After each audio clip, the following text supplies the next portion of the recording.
what teams see from you even be a little bit higher based on some of the changes that you've made this offseason? Well, I think just like anything, the number one change is personnel. 37% of our players, our 75 players in the building is different from last year. So, I mean, part of those things factor, the utilization of new personnel. Obviously, the Giants have new personnel, so that's part of the equation because they're obviously going to, do things that fit their players. No different than us. So, so that's haven't called a game yet, so I can't give you a number. But no, we're naturally going to be different than we were last year. That's the normal process of evolving as an offense or defensive system. And you talk about that early in the year. Just from your standpoint, from calling plays, does that mean you need to be more adaptable going into a game than you thought if you get different looks, or is it a little different early in the season? Yeah, definitely. I mean, that's why you work so hard in the off season. We have a term that we call training camp rules, but this is just like particularly our offense versus their defense. They're high in scheme, so their offense brings a lot of scheme to the table too. So, I mean, you go into it because you want your players to play fast and those types of things, but you have to be proactive with your adjustments. We have an adjustment plan for everything that we do. So, the sideline on Sunday night's going to be important. Clarence Hill, Fort Worth Star-Telegram. Dak Prescott has been scrutinized since the end of last season. How much do you think he's ready to start this season? Definitely ready to start the season, no doubt. But I think as a human being, he is extremely focused on each and every day. I think his discipline and approach to life, let alone professional football, is top notch. So I know this. He has definitely taken advantage of the opportunity to learn. Obviously evaluate, and then the implementation of the things anew. I'm really, really impressed with his off-season work preparing for this opportunity. So, yeah, definitely, I would say he is ready to go. Mike Archer of the ESPN, the moving of practice simply because of the heat, and how many IVs did you have to go through? I didn't get an IV report, but yeah, it was, yesterday was hot. I mean, yesterday felt like a training camp heat wave type practice. That was one of the hotter practices that that I've been a part of. So yeah, definitely. I mean, just going this morning will be 20 to 25 degrees, cooler. Probably not the right term there. But yeah. Not you on training camp. We less. Oh no. I'm just saying historically, Wichita Falls. Yeah, there you go. So wasn't there, but it felt like Wichita Falls. But yeah, so yeah, definitely that's why we're doing it. Does it change any of what because of yesterday? You change what you do today? You take stuff out or anything like that? No, I mean, the reality of the ability to switch the schedule is just really a reflection of being ahead. Yeah, if we weren't ahead, I would have probably had to move the practice inside or look for other options. But yeah, this is clearly, we were ahead. We were able to flip some things. We flipped the work yesterday afternoon to prepare for the morning, and then so we're still getting the amount of work that we got to get in. So, but it's just we were able to flip it because we are ahead. John. John Michaud, The Athletic. When we were out there, Tyler wasn't out there. Tyler Smith. Yeah. Was he able to do anything yesterday? And then what's the plan? My communication with Tyler said he said he feels really good. And the other part of this too, this is his first time through this. So, but he'll work with Britt again today. But he's very optimistic, and we'll just see how it's a return to play process. So there's obviously something there that they're working through.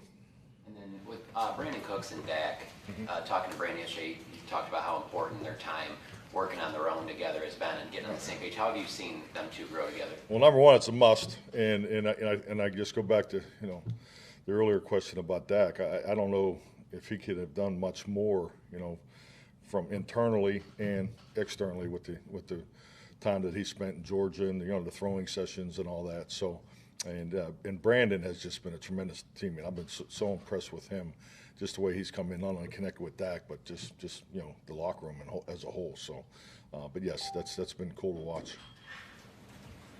Skyler Dixon with the AP. With the hot practice yesterday, I just wondered how much more the message was for these guys about hydrating for Sunday now, even though we're still, whatever it is, 3 days out?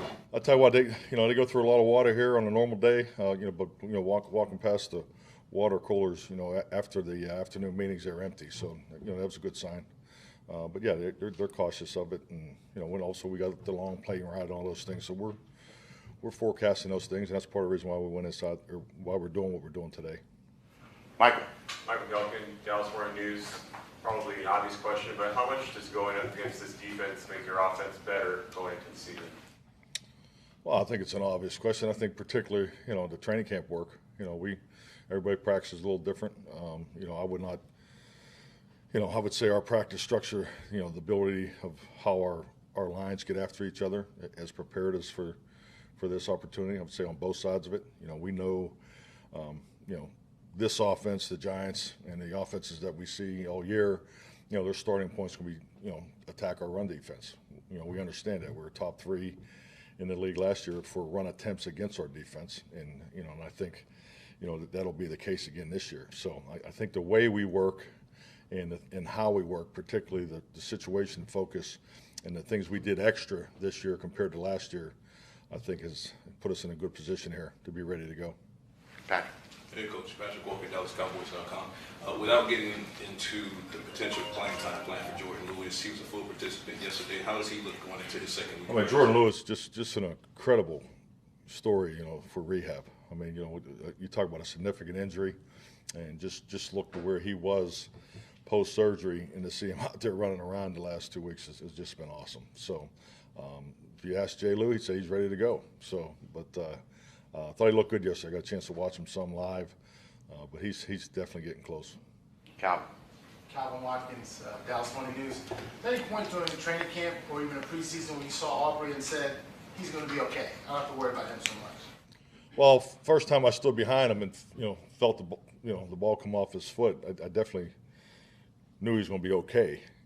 But the talent is there. He reminds me of a young Mason Crosby. Because when Mason came into the league, and heck, I hope he has the same start and career as Mason too. Because I think, if I remember correctly, Mason's first game in the NFL, he kicked a walk-off field goal to win the game. So, and he had a big kick in Pittsburgh in the preseason, really long field goal for Heinz Field, because the wind that comes off the Allegheny or the Monongahela, if you're running, it's right there on the river there. But it's I remember Mason making that kick. That's kind of how I felt about him against Brandon against the Raiders. We tried to back out there and gave him two swings at it, 2 long field goals. So no, I feel good about him because he has an arsenal of kicks, which is important. And I think that in itself shows you, the ability to control the football. So I've been very, very impressed with him. Clarence? It's supposed to be 50% chance of rain on Sunday. I don't know if that factors into the decision with Tyler Smith and his hamstring. And can you talk about the options behind Tyler Smith if he can't go, Osum and Udoga and those guys? Yeah, we're working those guys. We're working both guys. So, but yeah, as far as Tyler, and not to be a broken record, if he practices Saturday, we'll give him a chance to go. But he has to cross the threshold of practice. So we'll give him every opportunity to do that. And, it's just like, these players want to play. He's no different. So, but it is the first time with this injury. So, you got to trust your medical staff and work that process. But as far as the rain, to me, there's a threshold that they cross to play in the game. And the weather doesn't really factor into that unless it's, some type of extreme situation. Udoga missed a lot of time in practice in camp, and just talk about where he is in your college. Looks good. I don't know how much you got to watch him yesterday. I'm super competitive. I like the way he works. But yeah, he's off to a good start. I thought he's jumped right in there, and you'd never know that he just arrived there. So, been very impressed with Noah. John? Joseph White, Lone Star Left. Mike, you talked yesterday about play action, today new personnel. I guess how challenging does Darren Waller be in that regard? Well, just obviously a focal point. His catching radius, his athletic ability, yards after the catch, very impressive. So really trying to anticipate how they're going to use him is probably the biggest challenge because obviously what he can do physically. As far as the matchup, but his utilization of where they're lined up and how they use him, that's definitely a focal point for us. Todd? Clarence asked you earlier about the Dak scrutiny that he's always under and things. Is that different here than in other spots you've been, or is it a product of just the increased media over the years? Don't you hate when guys ask questions they already know the answer to? You know, yeah. So, yes, I agree.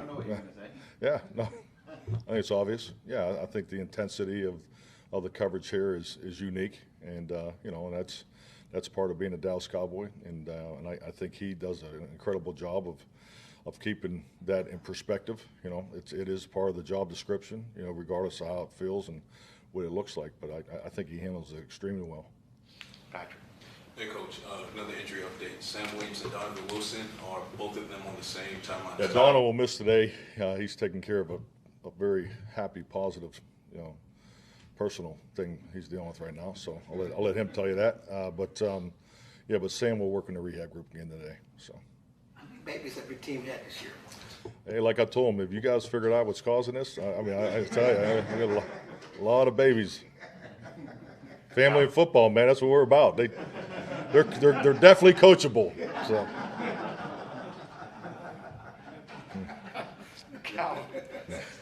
Back to Dak for a minute, because he's Staubach and he's been won championships, and obviously there's been a long drought since those titles. You think that's also part of the scrutiny he gets because people look at what happened before him? I mean, I can't speak for, you know, for people that, you know, are in the mode of critique. I mean, there's obviously that's part of our industry, and understandably so. And it's part of what makes the wheel go round. So, but I think history and tradition is extremely important. I think it's important for your current team to recognize that, and because I think there's energy from that. Now, I think it's just like anything. Perspective is part of it. I think it's the uniqueness of working in an organization that has an incredible history and tradition. There is a little more extra responsibility. It should make you walk a little taller. But at the end of the day, you know, this is our opportunity. The 2023 Dallas Cowboy, this is our opportunity. So much respect and appreciation because the teams, you know, the players, the coaches that walked before us have, you know, are a big part of this, you know, and have given us this, you know, this landscape to chase our goal. So I do think it's important, and I think it's positive. I mean, there's energy from that, in my opinion. You know, I've been spoiled because I've been a head coach at, you know, 2 franchises that have tremendous, you know, history and tradition. So, but I do understand that. I mean, yes, I mean it's, you know, in the hardest part of, you know, the critique component of this industry, it's really your family.